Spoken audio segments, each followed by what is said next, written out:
Hello, and welcome to everyone to our webcast web conference. We are at the U.S. Fish and Wildlife in the main building of the United States Department of the Interior. Very, very pleased to have everyone participating mainly by web. We have a very diverse crowd, and I'll tell you who they are in a moment. I'm going to say a very quick word as to what we're doing here and what the lay of the land is here, but my thanks to Department of Interior and U.S. Fish and Wildlife for hosting us here today. Unlike Barack Obama, I do not have a teleprompter, so forgive me if I'm reading from notes in some cases. We've had a bit of a change of plans. Having been in Washington for as many years as I have, I am used to that. When people get called to the White House or get called to Capitol Hill, that's really it's the way of life here. And Dan Ash, in fact, has been called to Capitol Hill. We are hoping he will return here in our second hour, but I am very, very pleased that Rachel Jacobson, who is the Acting Assistant Secretary for Fish and Wildlife and Parks, has very, very graciously agreed to step in. And so I'll be introducing Rachel in a moment, and then we'll hope to hear from Dan. But we are going to do a two-part webcast, web conference today, and we will tell you at the point when we will want you to do the audio connection and the secondary web connection. But right now we are on live web stream. Just a word, this is the first of a series of conferences related to the Natural Resources Symposium that the Ad Hoc Industry Natural Resource Management Group held in collaboration with George Washington University last fall. You'll recall that on September 30th, there were rumors that the government might shut down, and on October 1st, that happened. We had some of our government friends participate on the 30th, but on the 1st of October, we had no government participants. In the evaluation of the symposium, although it was a fantastic program, people lamented the fact that we did not have our participants from the government, our colleagues from the government. We have been talking to Dan Ash, who was to deliver the luncheon address on the first day for quite some time, to try to get him to be able to deliver the address that he did not deliver when this symposium was held. We hope to hear remnants of that today, but we're going to go in a little bit of a different direction.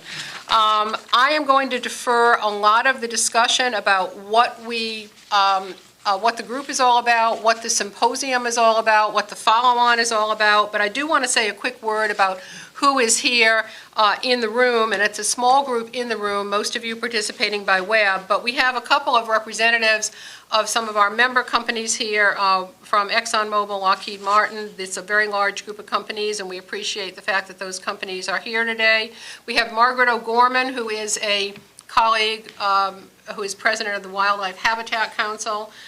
We also have from George Washington University, which was a major collaborator with us, Peter Linquity, who's a professor from George Washington University, director of the Environmental Resource Policy Program and a visiting professor in the Trachtenberg School, who's with us today. We have Steve Glum here today in the room, who is the head of the Department of Interior Natural Resource Damage Assessment and Restoration Program, and I know over the years the name has changed, and so hopefully I got that right. Basically, the bottom line of what we're trying to do is it takes a village to work on the natural resource industry interface, and we have had a very long and productive collaboration with the Department of Interior over the years, this being an example of that.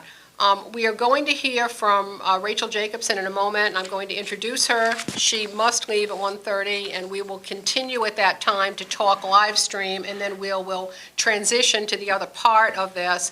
But Rachel Jacobson has been the acting Assistant Secretary for Fish, Wildlife, and Parks since 2011, which is a major time to be acting. It makes me think of the ad hoc group, which is in its 26th year, and I have been asked from time to time why we don't get rid of the ad hoc. So analogous, but she has major responsibility, including overseeing 150 million acre wildlife refuge and over 400 units of the Park Service.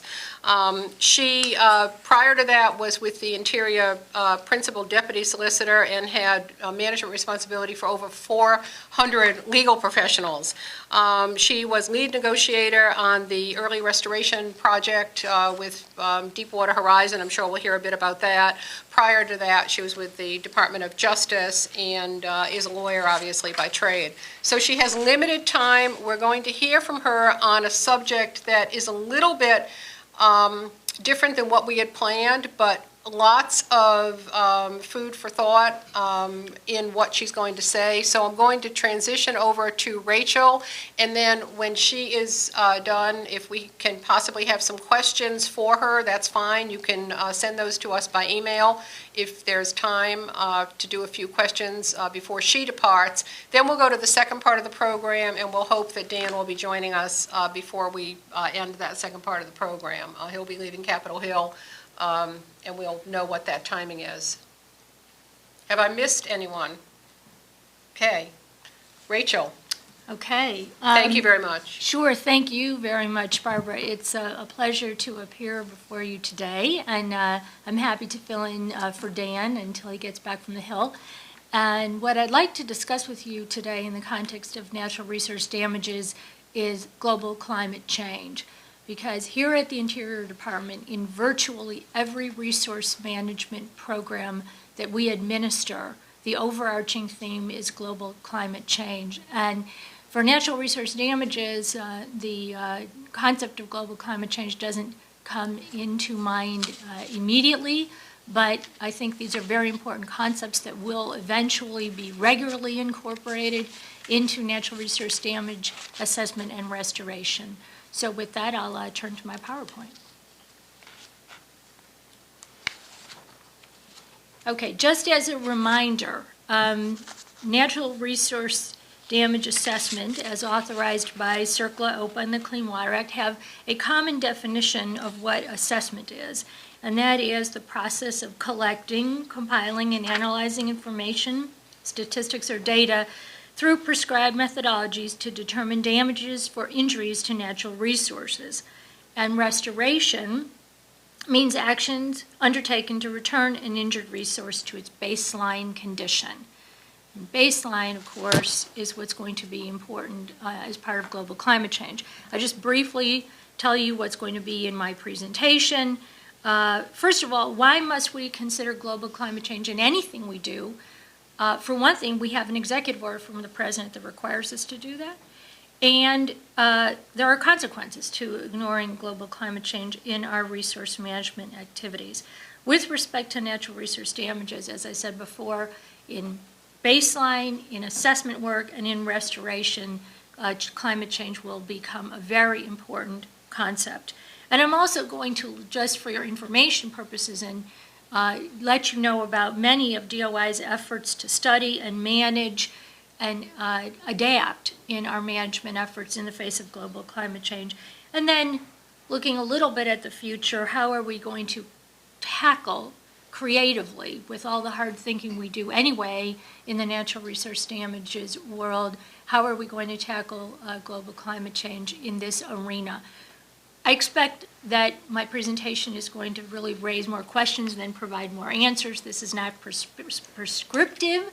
We don't have any guidance on how we will be taking into account climate change and natural resource damages. This is just to raise questions. Okay, I mentioned before, why should we do this? First of all, we have an executive order from the president, which was from November 2013. And it requires federal agencies to modernize federal programs to support climate resilient investment, to manage lands and waters for climate preparedness and resilience, to provide information, data, and tools for climate change preparedness and resilience, and to plan for climate change related risk. All of those concepts you could see could be incorporated into natural resource damage assessment and restoration. I hope there's no more debate or discussion that we are witnessing effects on the ground of global climate change. Hurricanes and extreme storms, drought or excessive rain, temperature changes, which of course all affect habitat changes and losses, increased wildfires, ecosystem resiliency, ocean acidification, permafrost thawing, and sea level rise. If you compound this, of course, with urban growth, which we're also witnessing, then planning and designing restoration to address injury is challenging. And success is more likely if we address global climate change in our restoration efforts. This slide was a result of a symposium that was sponsored by the Environmental Toxicology and Chemistry CTAC organization that many of you are probably familiar with, where they lock everybody away for a week, many professionals, and hand them certain important, challenging questions, and what emerges are various papers. The main point to take away from this very complicated slide that I did not create, by the way, is that everything is connected to everything else. There are several stressors resulting from global climate change, and they affect risk assessments related to the human health and the environment, and affect damage assessment and restoration. Okay, climate change and baseline. So baseline for natural resource damages in the regulatory context means the condition or conditions that would have existed at the assessment area had the discharge of oil or the release of hazardous substances not occurred.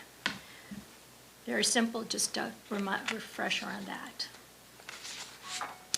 So global climate change and restoring to baseline conditions. What does this mean?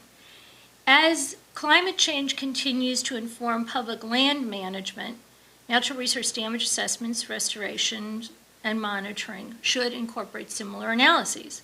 For example, when we think about baseline, as the tools to measure the ecological effects of climate change become more refined, and as the federal government across the board is going to be adopting more protocols to aid in these measures, and these may become more standardized protocols, it seems inevitable that baseline assessments will include an analysis of the degradation of the resource from the effects of climate change.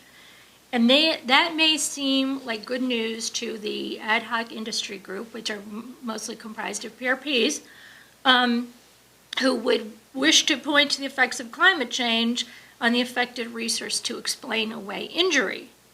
But PRPs also face the reality of what we learned about in the first year of law school, those of us who are lawyers, which is the eggshell plaintiff.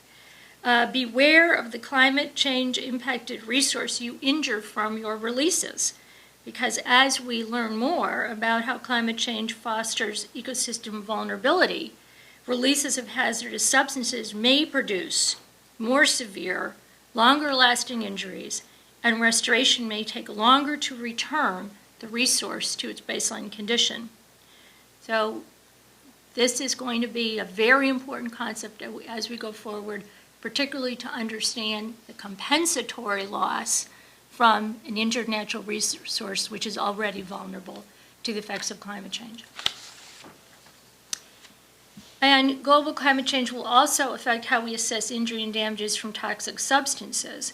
Climate change will influence the exposure and effects, inputs into natural resource damage assessment, as climate change will be a co-stressor with the chemical and oil impacts.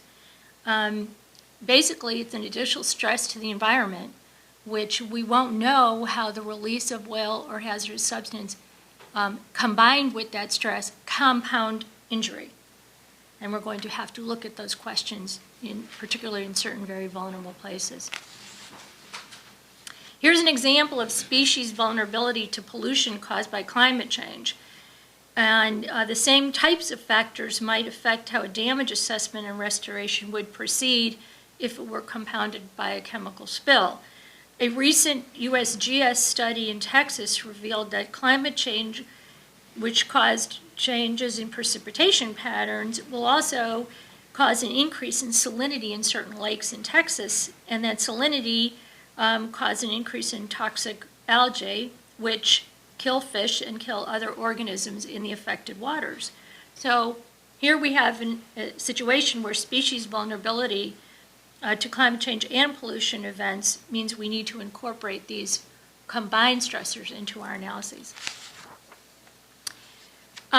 Dealing with climate change and ecological restoration has other challenges and implications.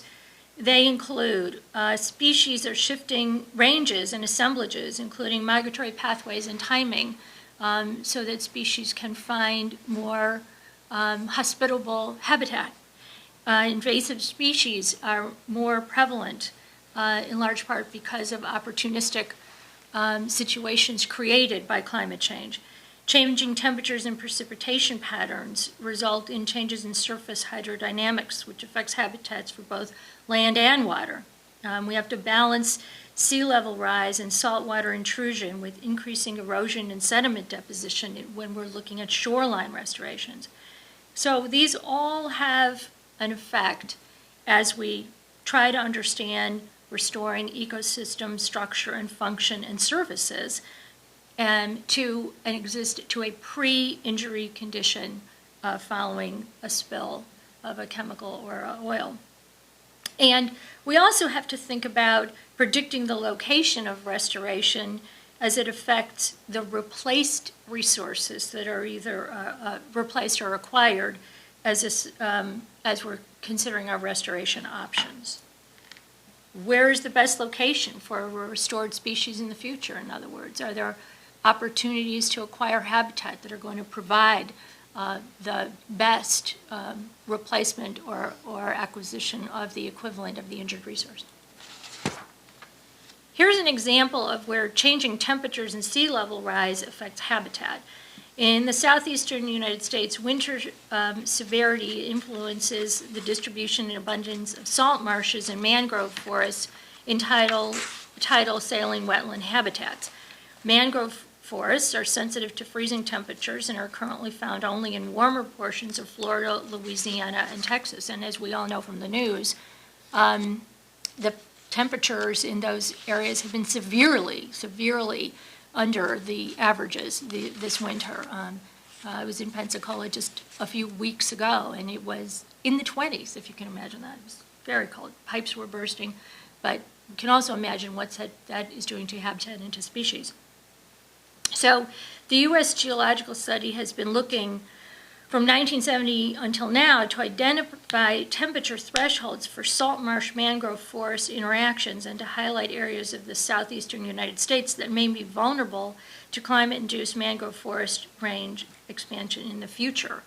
And so if you click here, you'll see that what does this mean for natural resource damage and restorations? It means that habitats injured today should not necessarily, and of course it's case by case, be restored in the same location tomorrow with projected changes in sea level rise and climate changes.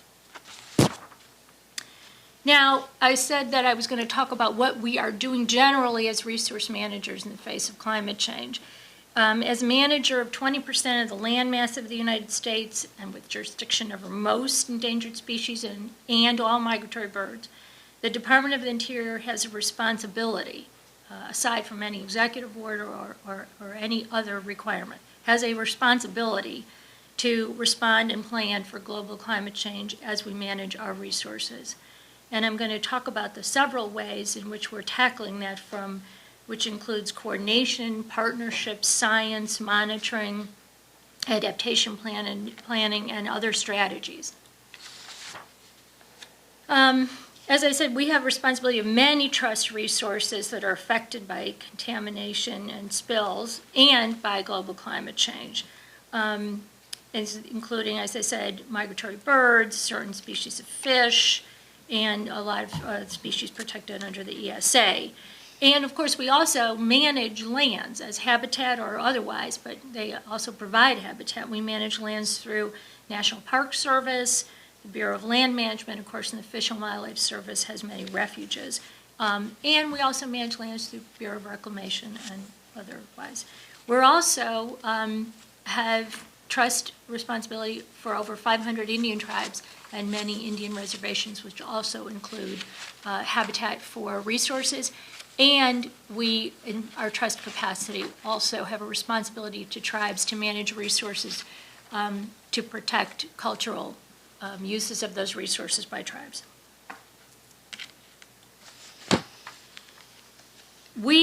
To manage our resources in general, we look for partnerships and solutions. We maintain partnerships in many arenas. For example, with the bird habitat joint ventures, which are partnerships of agencies and NGOs and corporations, tribes, and individuals that all work together to conserve habitat for priority bird species or other wildlife. With fish habitat partnerships around important aquatic habitats and distinct geographic areas, such as the Southeast Aquatic Resources Partnership and so forth. And more recently, in a very important entities that help us manage in partnership our understanding of landscape level habitat, effects of habitat are our landscape conservation cooperatives, which I'm going to discuss shortly, and some of you may know about those. The level of planning and assessment going on right now in the federal agencies to address climate change really cannot be overstated.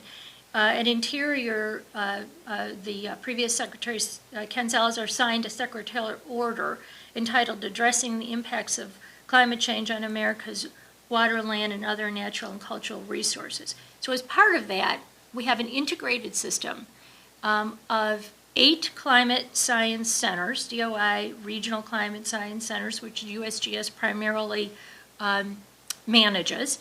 And what they do is they synthesize climate change impact data and management strategies and basic research. They then deliver that research to our system of 22 landscape conservation cooperatives. And the LCCs are a network of, as I say, cooperatives. There are 22 of them across North America that, because they also include portions of Canada and Mexico, and where we engage all partners at all levels, federal, state, tribal, NGOs, academia, and perhaps in the future also industry, to help understand on an ecosystem level to how resource managers can best do their jobs.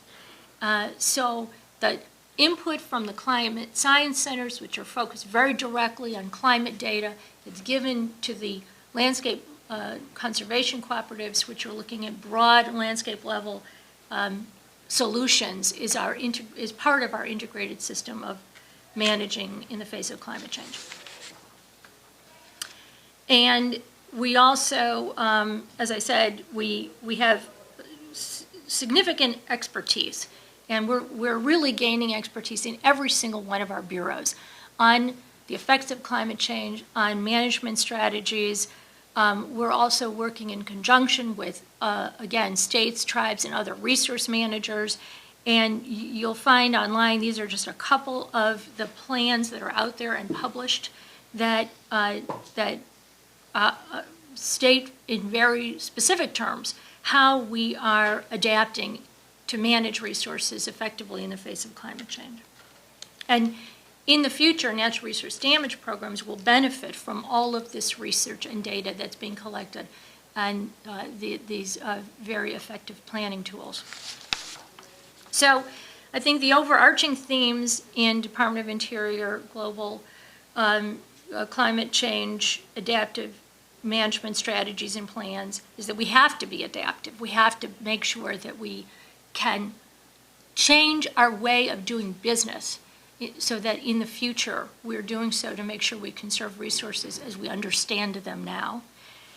We need to increase our knowledge and make sure that we've got the best science available. We need communication and engagement at all levels. We need to mitigate. We need to anticipate issues and problems and habitat losses and mitigate in advance. And of course, restore where we can degraded habitat for resiliency. And I think resiliency is going to be the buzzword of the decade. And everything, again, that we do is also going to be, all restoration efforts will be undertaken with an eye toward resiliency. And building a resilient ecosystem The executive order I mentioned earlier refers to resiliency, and it says it's the ability to anticipate, prepare for, and adapt to changing conditions and withstand, respond to, and recover rapidly from disruptions. How will we do this? We'll promote ecosystem resilience anywhere we can. We'll use, again, the best science and flexible planning tools, and we will try to reduce the stressors to climate change, from climate change and other stressors, including pollution stressors.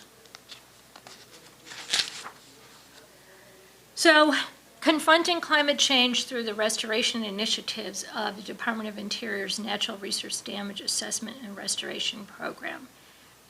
We're going to have to think about this, and we're going to have to work with all of our bureaus to answer the questions that how will global climate change influence the way we assess and manage chemical contamination at all levels of the biological organization?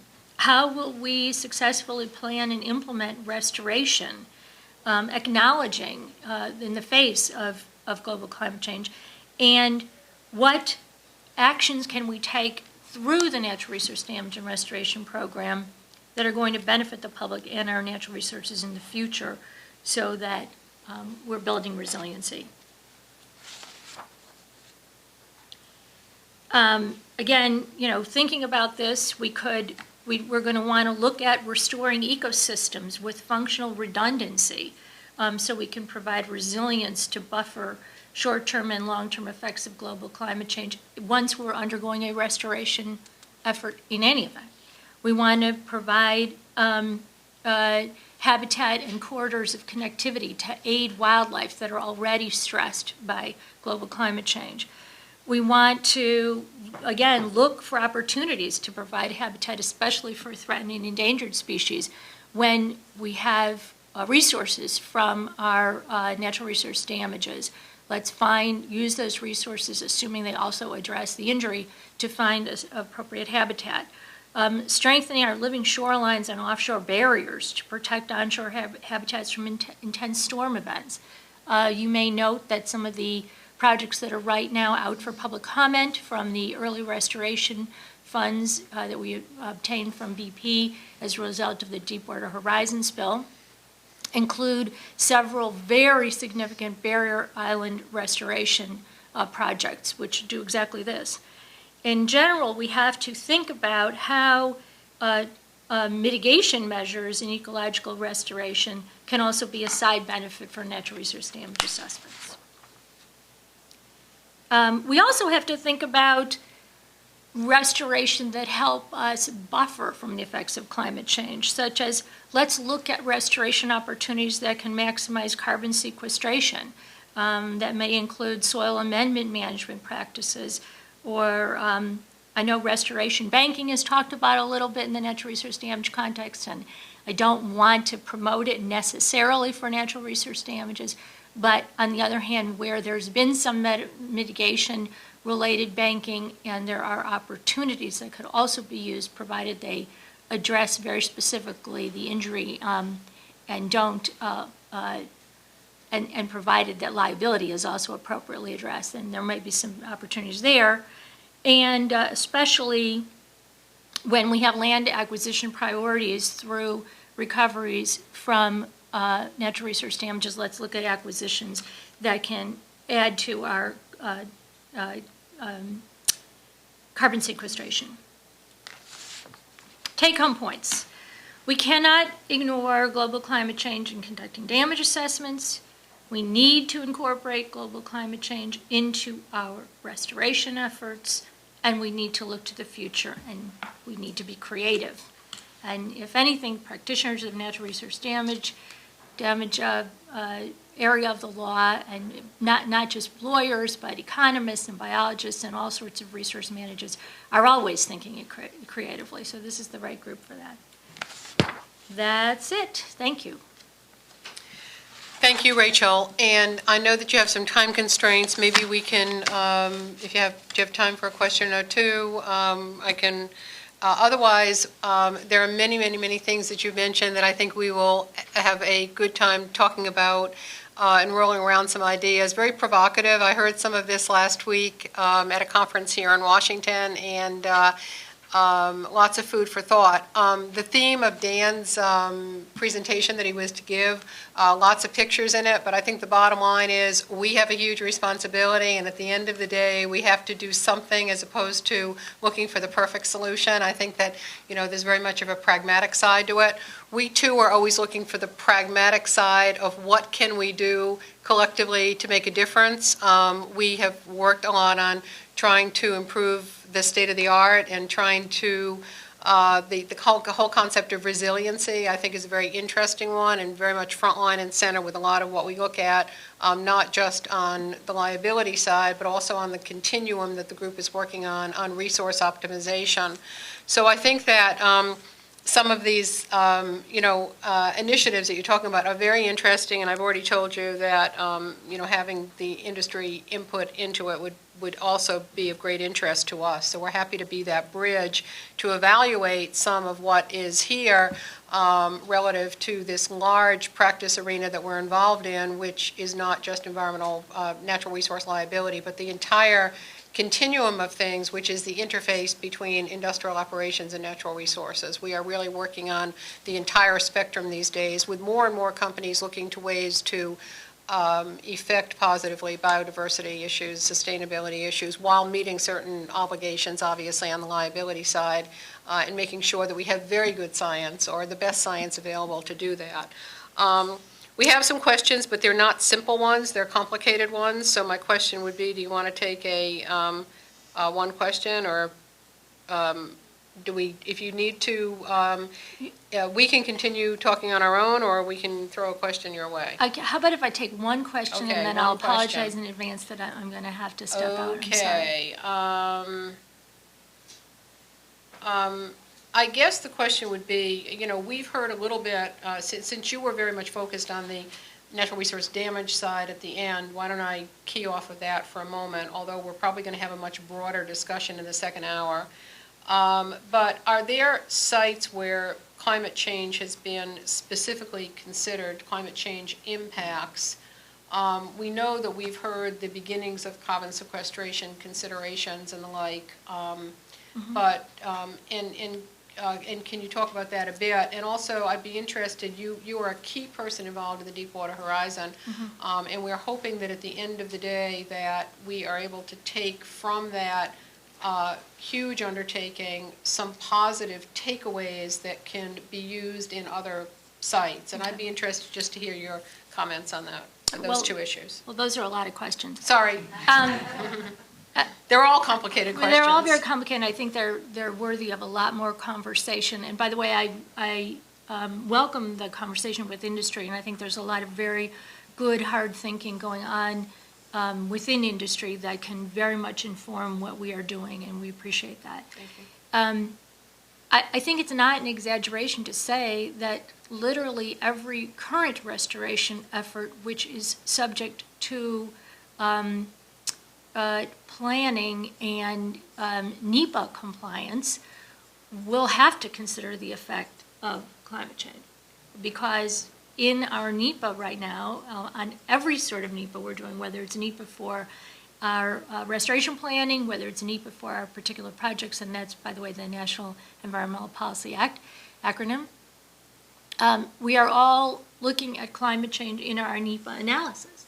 So right there, we're looking at climate change. I think where it's going to come into effect most specifically with natural resource damages is what is the lifespan of the restoration project, and how is that lifespan of the restoration project compare to the time of the release and its restoration to baseline, and are we going to really make sure that we're achieving appropriate levels of compensatory damages when we may have a high degree of probability that a restoration project can get washed away, and should we do it anyway? And I think some of those are some of the questions we're going to have to answer. Can I ask one more quick question? Very quick. Okay, very quick.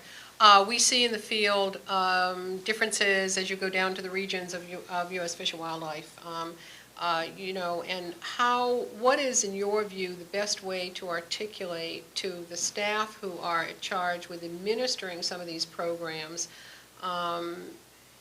what the expectations are, and so that we aren't mired in details which at the end of the day may not make the big difference. In other words, how do we get the word out to be able to better prioritize and better get to end objectives, get to end points quickly to restore resources, for example? Are there things that we could all be collectively doing better, both within the government community and within the industrial community? Well, I really think that is on a case-by-case basis where you look for those sorts of efficiencies. And I'm getting back to your question about Deepwater Horizon. I mean, before we even completed an assessment and really even fully understood the magnitude of injury, we obtained a settlement, an early settlement from BP, down payment settlement, by the way, of $1 billion, because we all know, everyone understands that the injury is going to be very significant. And we all understand that it's beneficial to start restoration early. So it really matters on a case-by-case basis, and what are your facts on the ground and where are your opportunities for efficiencies and streamlining, provided they're protective of the resource. So with that, I thank you very much for your attention. Thank you. We'll keep going here, and okay. We'll report to you on what transpires between now and 3 o'clock as well. All right. Thanks a lot. All right. Thank you very much Okay. for being here, Rachel. We appreciate you pitch hitting for Dan, and hopefully we're going to see him yet. So, It's my pleasure. Thank you. Thanks a lot. Bye-bye.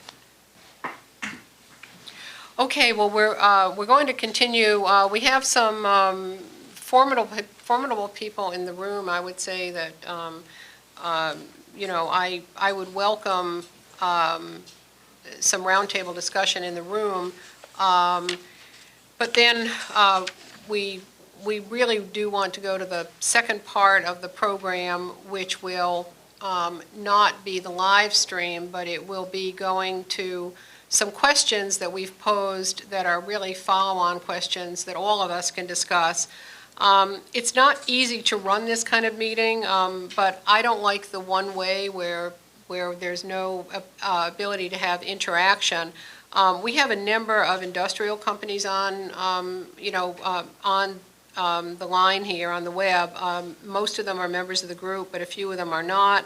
We have federal government people here today. We've got the Department of Defense, we've got the Department of Commerce, NOAA, we've got the U.S. Fish and Wildlife, we've got USGS, we have Bureau of Land Management, we have some people from EPA, we have some states, Ohio and others. I know we invited a bunch.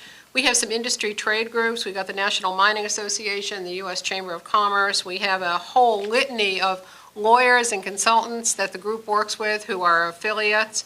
And we also have some international participants. We have someone from Brussels, we have someone from Spain, both of whom were on our program for the symposium. So we have a very wide spectrum of people who are virtual, who you cannot see but are online with us.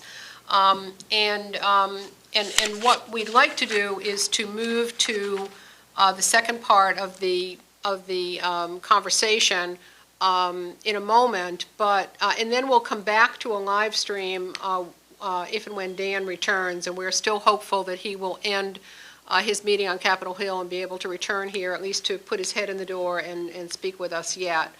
So I would ask people in the room, what Rachel talked about was not the topic that we were really covering per se in the symposium, but there's no question that the group is looking at the full spectrum of issues that are critical to natural resource issues, including the issue of climate change, and the group has really not done a lot of work on that, but we are very interested in some of what Rachel had to say and some of the initiatives that are going on in the Department of Interior and in U.S. Fish and Wildlife. The group has had since 1999 a standing committee. It's called the Industry Trustees Standing Committee, and it's basically, it started with us inviting the U.S. Department of Interior, but it now includes all 5 federal government agencies, tribal and state representatives as well, and a handful of our member companies, and then we have invited a handful of the key trade associations. And it provides a great mechanism for having a focal point for treating certain issues like this. And two of the things that we have undertaken, we have going on right now, is a major restoration project catalog, which is in development, and we are partnering with some of the conservation organizations so we can match corporations with some of the needs that conservation organizations have already identified. We also are working very much to try to look at what has worked on what's called cooperative assessment of natural resources, because in many cases this process is still a work in progress, which those of you who are involved know. So I would ask, before we go to the second part of the program and then potentially come back to the web stream when Dan returns, is there anyone in the room who would like to say a word about what Rachel has discussed, or if you were at the symposium, and I am going to talk a bit about what we did at the symposium, what we heard, and what we are engaged in now, that really there's an opportunity for everyone who is on this webcast to be involved in something that we are in the process of following up on. I didn't recognize Mark Houston, who's also here, who now is the Deputy Director of the Natural Resource Damage and Assessment and Restoration. Are there other people I haven't recognized who I should recognize in the room?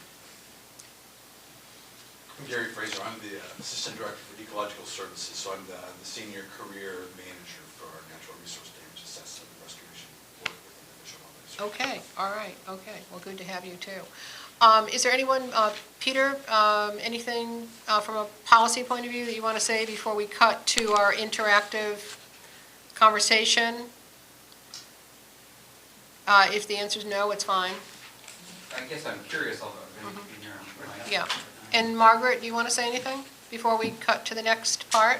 Not right now. Okay, all right. And we know, I'm aware. Again, Peter Linquity from George Washington University. I found Rachel's talk fascinating and am struck about the intersection between the natural damage resource assessment process, in particular restoration projects, and climate change. With so much uncertainty about climate change, the department's or the service's decision to bring it into the calculus, it seems to me, introduces a new level of uncertainty into what was already a relatively uncertain process. So I'd be curious to hear a little bit more about how the service intends to handle that uncertainty in defining and approving restoration projects. I think we're going to need to move a mic. Is there any yep. We're moving a mic, and we are going to go to the second part in a moment, but let's have a couple minutes here. Steve, do you want to sit down and answer that question? And then we'll move to the second part. It does make restoration planning even more complicated than it already was. But I think one of the big things to look at, Rachel talked, and several of her slides kept coming back to the word resiliency. Mm-hmm. And some of the way to address that resiliency is to look at things on a landscape level and look at connectivity, and not look at restoration just at a small piece where the injury occurred, but to look broader and to look at a landscape or a watershed or even a flyway example. And I think we've already been doing some of that, but I think it's going to be even more important in the future, especially when we think that plant communities may not be 20 years from now, they may be in different places than they are now. If sea level rises, there's a whole lot of variation in the amounts that people think sea levels might rise, but we need to be looking at places where a wetland may have room to retreat, not putting a wetland in a place where if the sea level does rise, it's going to be gone. It's very interesting that you mentioned the concept of resiliency, because there's all kinds of perturbations to that term. And when I think about resiliency, we still, the jury is still out on a lot of data as to how certain species and certain ecosystems respond and et cetera. But it seems to me that on the side of landscape, this group originally was very narrowly focused. We're now broader and broader and broader. And last week I participated, I'm smiling at Margaret O'Gorman on the other side of the room, who's president of the Wildlife Habitat Council, because I participated in a very interesting breakout group on just this very thing about the landscape level. And some of the things we talked about is that from the corporate community, we need to really get in there and have an understanding of how sometimes looking at the big picture can be the most efficient way to do things, and other times it's not the most efficient way to do things. And so in many cases, and so maybe helping companies through some of that process. But this whole issue of adding more uncertainty to the process, yes, as I listened to Rachel, I heard some of this last week as well at a meeting. It raises a lot of questions in my mind and a lot of challenges as well. But I think that some of what we might do as we move forward is to look at where are the opportunities and where would it be in everyone's interest, to look at some of those broader effects. Because sometimes when we are focused on very narrow microcosmic effects, it doesn't answer some of those larger questions. And I can remember that, studying SO2 scrubbers early in my career, and basically the amount of money it would cost to get to the 99th percentile versus the 90th percentile. These kinds of questions, when I was asking Rachel about prioritization, this is part of the prioritization process. Where do we put our energies, and where do we put our resources? And again, back to Dan's presentation that he was talking about, that he was going to present last fall, very much on the pragmatic side of it. We have a big responsibility, but let's look at what we can do. So these partnerships are really important, and I think that at this point, nothing can be done alone, so that we know that we've got to kind of put our heads together on these things. But we would look to having some good conversations about what's the pragmatic side of some of the things that Rachel raised here, and also looking at some of the opportunities, and also putting that in very concrete terms for companies that often need to make very tough decisions, and more often are focused, obviously, on, limited liability issues where they need to be, and more on prevention issues. We have people from Europe who will understand how that is all playing out, particularly in Europe. But also on the broader kinds of issues related to sustainability, biodiversity, and some of these broader landscape issues. And we still are trying to get the science to support it all. So very interesting, and I thank you for this room. Okay, what I'd like to do now, with everyone's permission, would be to take a transition here. We're going to, Kalish, you're going to set us up on audio and also set us up in the room on a connection to some slides that is going to try to continue the conversation here on some of the issues that have been raised here and also in the symposium, but it's going to permit us on audio to hear from different people who are on the line, and I think that will be positive.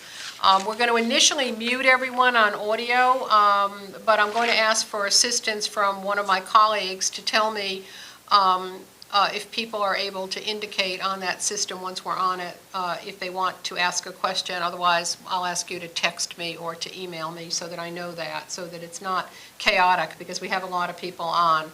So if we could end the webcast portion of this, move to the other portion. We'll see you on the other side of the computer connection. Do not destroy this computer connection, because if Dan comes back here, we're going to flip to the web stream immediately. Okay, so we'll see you on the other side of the computer and the audio connection. Thank you.